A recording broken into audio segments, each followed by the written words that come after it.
This blind young lady stumbled over a chair leg carelessly left there by a maid. Enraged, she screamed, and immediately, all the servants in the house stopped what they were doing. Dozens of household staff gathered anxiously. She then forced the servants to blindfold themselves and walk into the chair leg, one after the other. Fortunately, her uncle arrived in time to stop this.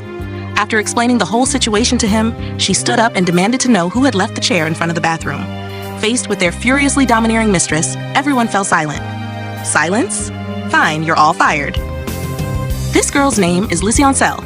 She was once a queen on the ballet stage, possessing elegant movements. She received countless bouquets and rounds of applause, but an unexpected incident caused her to lose her sight. A succession of misfortunes followed. Her parents also died in a car accident. Her family's large company was handed over to her aunt as the representative, and only her butler uncle was trustworthy in ANGELL's life. That day, she was preparing to take her dog out for a walk when the hospital called. ANGELL snatched the phone to answer. But this time, just like the others, the patient's family who had agreed to donate their cornea changed their minds. ANGELL yelled, "Don't ever call me again!" She had completely lost hope. After hanging up, she grabbed the dog and hurriedly ran off. At the same time, on a rooftop, a man in white clothing spoke his farewell to the world, then stood up, closed his eyes, spread his arms wide, and jumped from the roof. It turned out this young man was an angel from the celestial world. He immediately became invisible and sat in the driver's car. His purpose was to save the lives inside the vehicle. The driver was about to light a cigarette when the angel Dan snapped his fingers and the flame instantly went out. The driver then threw the lighter away. "What? What is this? What's going on? Ghost, what is this?" The driver yelled hysterically. The angel forced the car to swerve to the roadside. The dogs took this opportunity to escape. The driver chased after them, but one dog was still in danger. The young man extended his left arm, and a beam of light enveloped the dog. After he offered a sincere prayer for the dog, it passed away peacefully.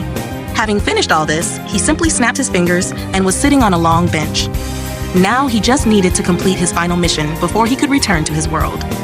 As he was praying to God for his assignment, an incident caught his attention. The person walking towards him was ANGELL. At that moment, she was being harassed by two men who mocked her, asking why a blind person stayed in this world only to be a nuisance to others. She repeatedly apologized, but they seemed to have no intention of letting her go. This drew the angel's attention. Just as he was about to intervene, he stopped. He's less than 5'9", and he's a bit shorter, 5'7". Having said this, ANGELL pulled out her guide stick. In just a few swift moves, the two young men were knocked down and lay rolling on the ground. Dan was still shocked by those moves. Just then, one of them stood up and prepared to ambush her, but ANGELL threw the stick, and the guy also crumpled. They finally realized that this woman was not easy to bully. Although she had defeated the thugs, their words had pierced her heart. She rubbed her eyes, trying to hold back her tears. Although no tears fell, her heart was bleeding. What she didn't know was that Dan saw the entire scene. Soon after, a heavy rain began to fall, but she remained seated on the stone bench, letting the raindrops fall onto her. With a sense of righteousness and fearing she might have dark thoughts, Dan went and sat with her, sharing the rain. The rain soon stopped, and the sun began to shine in the sky. "Who are you?" Dan thought she was talking to someone else. "Who exactly are you?" At this, he was startled because ordinary humans shouldn't be able to see him. This girl is blind. She was now standing on the railing of a bridge, performing ballet.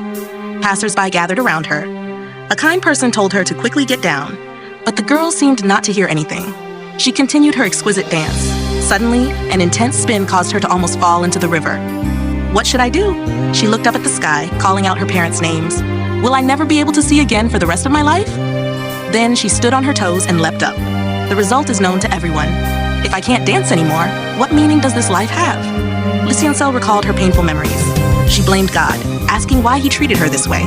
Coincidentally, Dan, who was next to her, also witnessed the painful memory she had just recalled. Dan felt immense sympathy for the girl. He then leaned in close to ANGELL's mouth.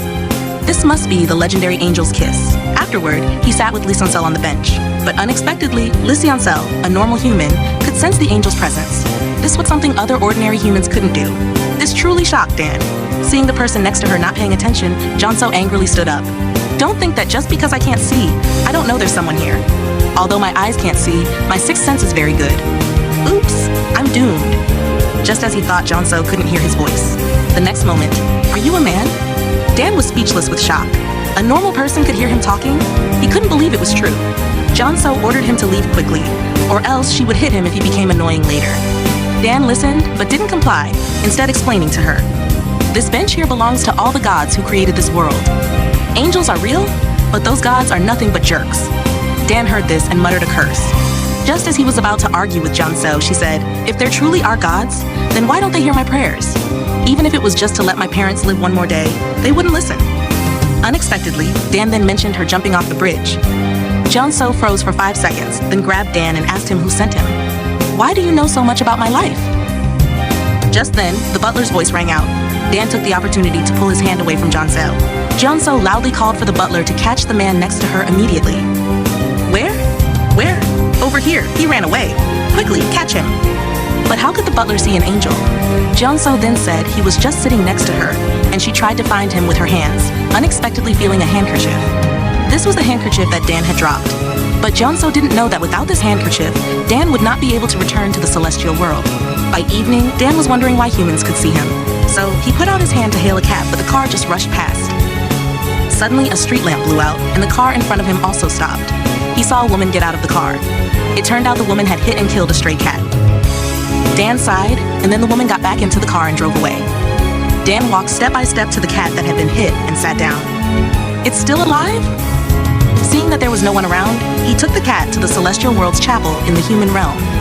Although the Archangel Hu loves cats, he still had to remind Dan, "Do not interfere with the life and death of creatures in the human world. If you disrupt the order of life and death, you too will vanish like a candle." Dan was so frightened that he shivered. Just as he bowed his head, he was startled to realize that the item for communication between the human and celestial worlds was missing. He thought it must be because of Jeonso. When she grabbed him, he must have dropped the handkerchief. At this moment, Archangel Hu woke him up. "You will return to the celestial world tomorrow at this time. Don't be late." He didn't think twice and agreed with Hu. He would return before the clock struck 12 times. Afterward, he ran to the park to search, but found nothing. He guessed that Jeonso had picked it up and taken it. So he sneaked into the house to observe, but also found nothing around. Just as a mosquito bit him, Jeonso woke up from a nightmare. He was so startled by her that he didn't dare to breathe, and luckily, Jeonso lay back down. He then discovered that Jeonso was lying on top of his handkerchief. Just as he was about to retrieve it, he felt something was not right. He hesitated for a moment and tried once more, but accidentally sneezed. Seeing that Jeonso didn't hear anything, he gathered all his courage and bent down. Finally, he got hold of the handkerchief. Fortunately, humans can't see angels. But at this moment, Jeonso felt strange. What's wrong with this? Is it stuck? He still failed. But even so, Dan didn't give up. He watched as Jeonso slowly approached him and was so frightened he couldn't breathe. It turned out she only intended to blow out the candle, then got back into bed to sleep. Phew, that was a close call. He ran up to the rooftop and sighed. Thinking about not being able to retrieve the handkerchief, he was furious. Finally, he decided to stay there for the night. The next day, Jeonso put on a splendid dress. Her stunning beauty left everyone amazed. The butler even added a few flattering remarks. But her purpose today was to pick a fight. Ever since Jeonso went blind, her aunt had taken over her parents' company. She even wanted to appropriate it. The hateful thing was that her aunt chose the day Jeonso's parents died as the company's anniversary. At this moment, the angel Dan also appeared. He urgently asked Jeonso where she had hidden the handkerchief. But Jeonso didn't hear him and even put on headphones. This made Dan even more anxious. Soon after, Jeonso arrived at the company. Her aunt and uncle rushed out to greet her, then gave her a tight hug. Jeonso gripped her guide stick and pushed them away forcefully. She then greeted them politely, which stunned Dan, who was standing beside her. Because in his memory, this woman was very aggressive, but her aunt also smiled in response. However, immediately after, "You don't need to do anything. Just be as beautiful as possible, because we will be more miserable." Jeonso didn't want to argue with them too much, so she went straight into the company with the butler's help. But as soon as she walked in, many people were gossiping about her. Some even showed pity. She used to be the queen of the stage, and now she's come to this. Jeonso didn't want to hear those words, so she found an excuse to go to the restroom. This made Dan a little worried because his handkerchief was still missing. The program began, and everyone was in their seats. At this moment, Dan also sat in the center and enjoyed the dance. But he never saw any sign of Jeonso. Jeonso was currently stuck in the rooftop restroom. It's easy to guess this was her aunt's plan. She took out Dan's silk handkerchief and twisted it into a rope. She was once again contemplating suicide. While the auditorium was lively with dancing, Jeonso was also immersed in a ballet performance to the music. Thousands of spectators were inside, but no one was outside. If someone could see her at this moment, they would surely be astonished by her dance. As the program ended, Jeonso also stopped her movements, and tears suddenly streamed down her face. At this moment, her uncle also rushed out to find her. The next part was supposed to be Jeonso's speech, but no one saw any sign of her. Just then, the door suddenly opened. Her uncle and Jeonso had arrived. She stood on the podium, and everyone thought Jeonso would talk about the company's affairs. But unexpectedly, she pointed directly at her aunt's daughter, Nina. She said Nina used to be her shadow, her stand-in. But because of her eye injury, Nina successfully replaced her old position. Hearing this, her aunt was furious. Just then, a strange man appeared who was not human. The press conference ended, and her aunt quickly chased after Jeonso to settle the score. She asked Jeonso why she did that. She asked what crime she had committed against her. "You were laughing." Jeonso stared into her aunt's face. "You were laughing back then." It turned out that on the day Jeonso injured her eyes, when her aunt's family came to visit, she pretended to be heartbroken and hugged Jeonso. But immediately afterward, she revealed a sinister smile. Her facial muscles when she smiled made Jeonso realize the truth. Seeing that everything was exposed, her aunt quickly claimed that Jeonso was slandering her. Jeonso didn't want to argue with her too much and immediately left. On the way back, Jeonso looked towards the flowers, then turned and walked away. At this moment, Dan quietly appeared, holding the silk handkerchief in his hand.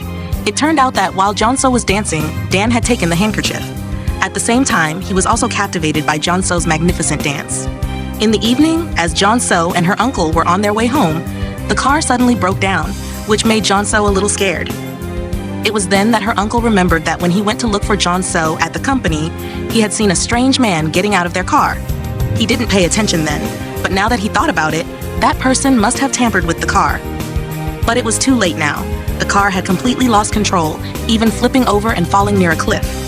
At this moment, the car was slowly dropping. What happens next to Jeonso? Will Dan save the out-of-control car, or will he ignore it, since for the angel Dan, interfering with the life and death of mortals is an unforgivable sin? Please follow the next part to find out. Bye-bye.